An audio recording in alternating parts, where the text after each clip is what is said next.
Beaucoup de militants, de responsables associatifs, d'organisations sont absents, sont en vacances. Mais en ce moment même, il y a un grand rassemblement, j'espère qu'il sera le plus grand possible, en Tunisie même, qui est appelé par l'ensemble des associations démocratiques en Tunisie. Et on a voulu, au même moment, tenir le même rassemblement, même si on est, bon, le nombre est modeste, mais c'est très bien qu'on soit là. Merci pour votre présence.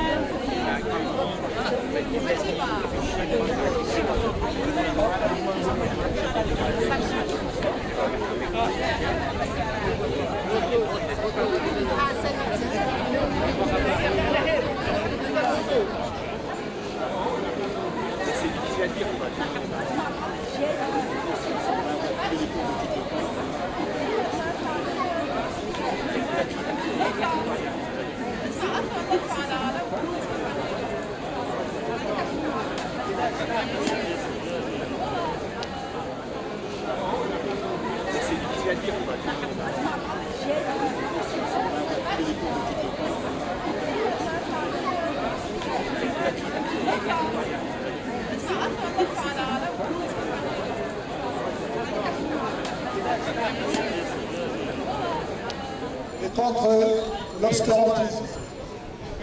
Donc, juste un rappel pour ceux qui nous écoutent. La Commission des libertés individuelles et de l'égalité qui est appelée COLIB, c'est une commission tunisienne qui a été créée il y a un an, le 13 août 2017, journée de la femme en Tunisie. Elle a été créée par le président de la République tunisienne. Cette commission, je dois mettre mes lunettes, excusez-moi.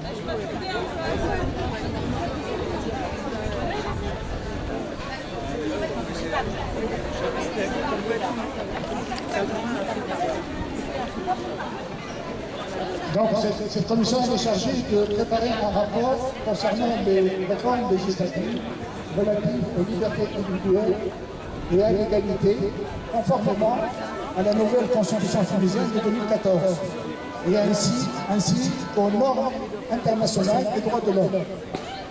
En effet, la Constitution de 2014 elle a introduit des chapitres sur les libertés individuelles, sur les principes de l'égalité, et ces chapitres et ces principes sont incompatibles avec les législations accumulées depuis le protectorat français en 1881 jusqu'à la dictature sous Ben Ali en 2011.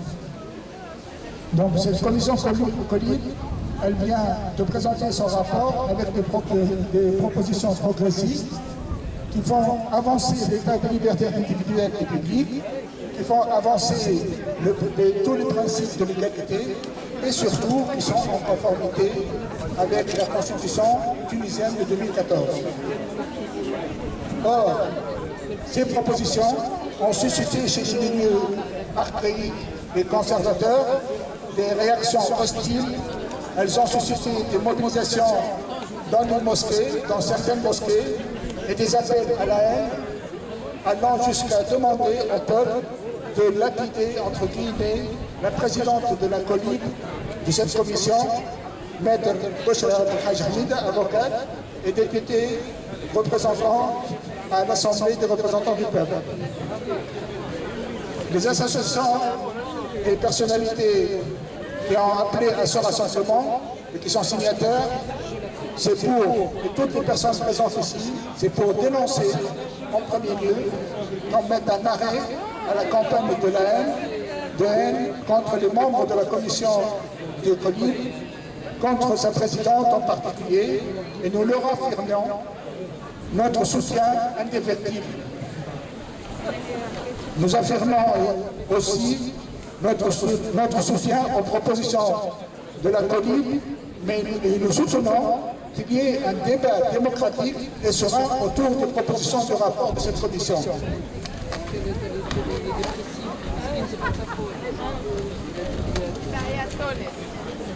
Finalement, nous dénonçons toutes les campagnes réactionnaires qui sont non pas contre les membres de la commission et la présidente, mais qui sont essentiellement des méthodes antidémocratiques, c'est contre la démocratie, contre la liberté, contre l'égalité et surtout contre la Constitution de 2014 qui est un acquis du peuple tunisien.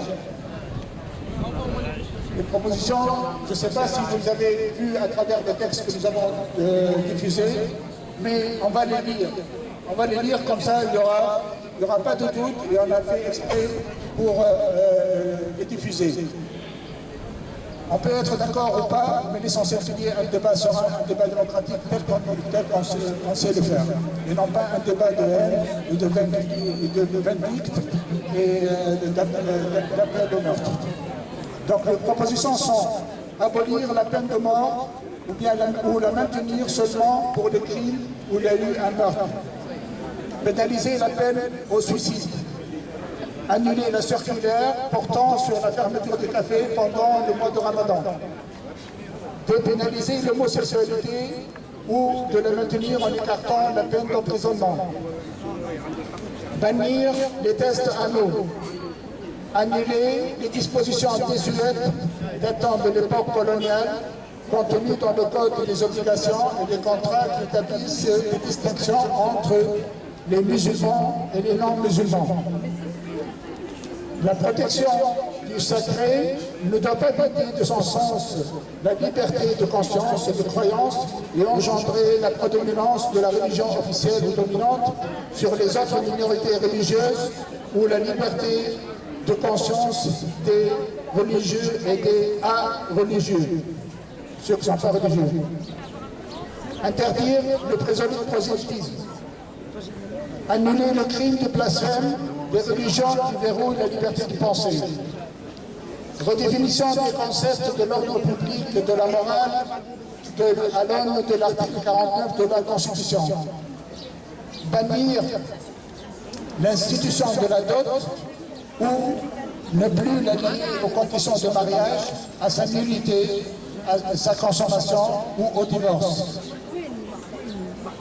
L'égalité en héritage, ou laisser les choix à l'héritière de renoncer au principe de l'égalité, tout en entourant cette deuxième possibilité des précautions juridiques afin de s'assurer de sa réelle volonté.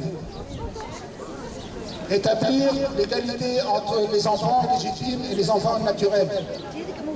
Attribuer les noms de famille des deux parents à l'enfant ou laisser la possibilité de le faire aux parents ou à l'enfant atteignant la majorité. L'égalité entre les parents concernant la tutelle ou la garde de leur enfant. abroger l'article 23 du Code de statut personnel qui stipule que le mari est le chef de famille. La pension alimentaire du mari envers sa femme n'est obligatoire que si cette dernière ne dispose pas de ressources financières.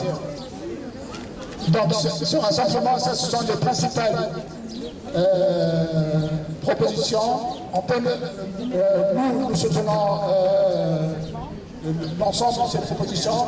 On peut en discuter si on veut, mais que ce débat soit un débat démocratique, comme j'ai dit, et pas un débat de haine. Donc ce rassemblement et cet événement a été appelé à l'appel du Comité pour le respect des libertés et des droits de l'homme en Tunisie, de l'Union des Tunisiens pour l'action citoyenne, du collectif 3C, l'association AITA, l'association des Tunisiens du Nord de France, l'association des Tunisiens en France, l'association démocratique des Tunisiens en France, le collectif des femmes tunisiennes, l'association Farhat Hached, Justice et Solidarité, Association Tunisie Culture et Solidarité, Association des Tunisiens de l'Isère de Deux-Rives, Fédération des Tunisiens citoyens de Deux-Rives, Mouvement des citoyens des Tunisiens en France, Comité de vigilance pour la démocratie en Belgique, en Tunisie, c'est une association de Belgique, l'association Immigration, Développement et Démocratie, le réseau Euromaghrébin Citoyenneté et Culture, et l'Union des citoyens de Deux-Rives, le GDR Nîmes. Avec aujourd'hui, c'est un rassemblement qui a été fait au PLB.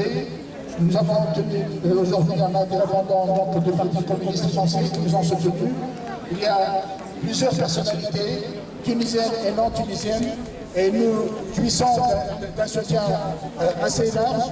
Malheureusement, comme j'ai dit, pratiquement tout le monde est en vacances, tout le monde est, on est la veille du 15 août, mais malgré cela, votre présence ici, aussi nombreuse, aussi diverse, qui nous rassemble tous, c'est pour les acquis du progrès, de la modernité et de la démocratie en Tunisie. Et nous, comme le dit notre banderole,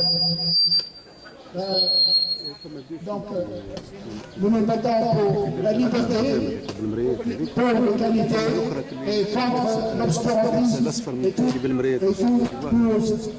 toutes ces méthodes et tous ces moyens.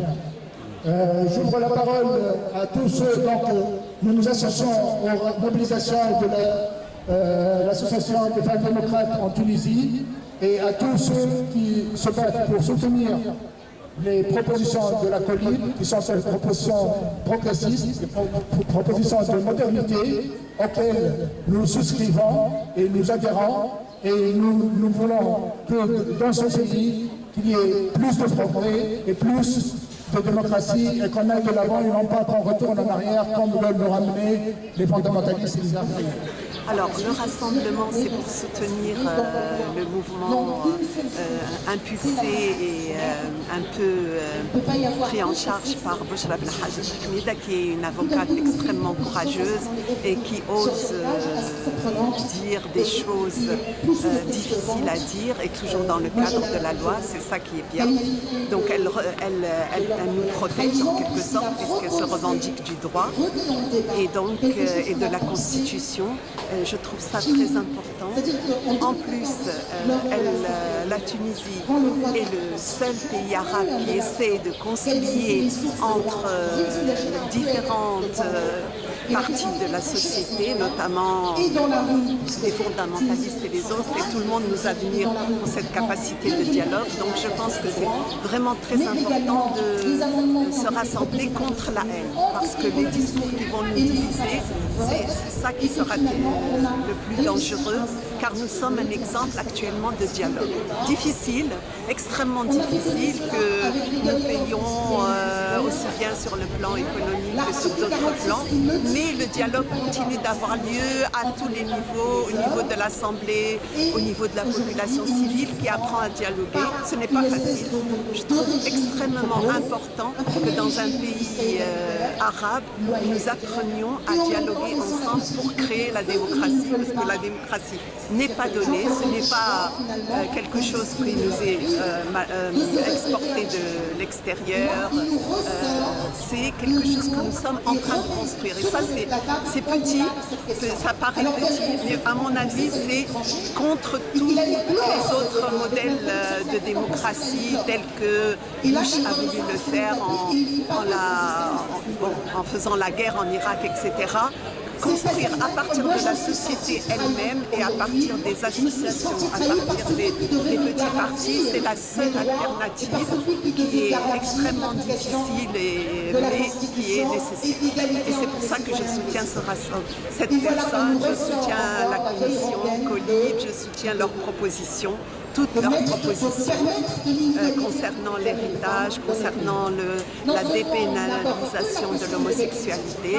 Nous avons eu des poètes qui ont chanté l'homosexualité au Xe, XIe siècle et puis maintenant on vient nous dire que, soi-disant, ça serait dangereux, mais ça n'a absolument rien à voir avec un quelconque, comment dire, c'est pas contre quoi que ce soit, mais c'est une réalité et je pense qu'au XXIe siècle, il est absolument nécessaire que tout le monde ait le droit de vivre et d'être protégé par quelque chose d'extraordinaire. Voilà. Merci beaucoup.